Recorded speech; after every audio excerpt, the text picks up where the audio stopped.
Já, komið sæl. Við höfum lagð hérna milli Skotlands og Færeyja sem að stjórna veðrinu hjá okkur ásamt hæðinni hérna yfir Grænlandi og við sjáum hérna norðanáttina sem að kemur til með að verða ráðandi hjá okkur og einhver éligangur norðan og austanvert landið. En síðan önnur lagð hérna langt suður í hafi sem að kemur nú til með að færa sig hérna austurbóginn til Bretlandseyja og hún kemur síðan til með að reyna svona að senda einhverjar austlægar áttir til okkar í svona þegar kemur fram í vikuna og svona koma í veg fyrir að verði allt of kalt hjá okkur. En ef við lítum á hitasviðið að þá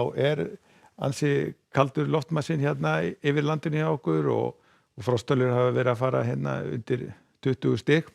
og það mun nú fara svona aðeins að milda hjá okkur loftið og sjá hvernig svona ljós blári liturinn að færast yfir landið. Þetta svona loft sem kemur hérna úr austri sem svona mildara heldur en það sem hefur verið hjá okkur og síðan sjáum við hérna í hérna rauða litin það þessi lægð sem að kemur að Bretlandseyjum svona seinni í vikunni og hún kemur síðan til með að svona aðeins að beina til okkar svona örlítið hlýra loftið. En ef við lítum á Íslandskortið á morgun að þá verður svona áframhaldandi norðanátt hjá okkur, það verður skýjað þungbúið norðanvert landið og einhver éljagangur en aftur á móti sunnan og vestanvert landið gert ráð fyrir áframhaldandi blíðviðri. Það verður nú frost á landinu en það farið að minnka og við sjáum að hitatölurnar ná kannski svona aðeins upp fyrir frostmarkið svona við ströndina. Nú síðan áfram á mánudeginum að þá verður nú svona bætir nú reyndar aðeins í norðanáttuna, gæti nú orðið allhvasst hérna norðvestanvert landið og einnig vindstrengur hérna við suðausturströndina og þar gæti líka orðið allhvasst en það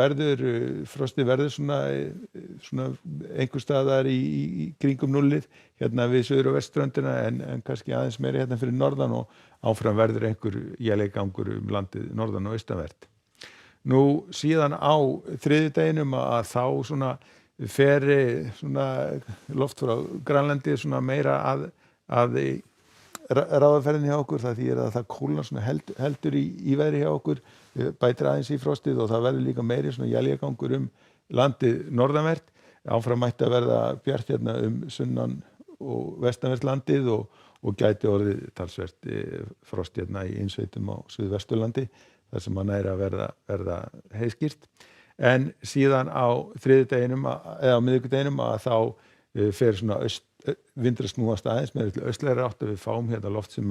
svona meira ættað úr austri. Það þýðir að það fer svona aðeins að hlýna hjá okkur og það gæti farið að úrkoma sem kemur hérna við suðausturströndina gæti orðið á formi slyddu eða jafnvel rigningar. Áfram verður nú svona frost landið norðanvert og einhver éljagangur. Nú síðan ef við förum hérna aðeins til Evrópu að þá nú leiðinda veðri hérna í kortunum, það svona vindasamt og úrkomusamt í Danmörku, svona heldur skárra hérna í Noregi og Svíþjóð. Síðan ef við förum aðeins suður á bóginn að þá nú svona úrkomusvæði sem að teygir sig hérna norður Frakkland og yfir til Þýskalands og einnig talsvert úrkomubelti sem að koma yfir hérna Íberíuskagann og gæti rignt verulega í Portúgal á morgun og þykknað upp á Spáni en á Ítalíu gert ráð fyrir að þar verði í fínasta veður og sömuleiðis að létta til hérna á Balkanskaganum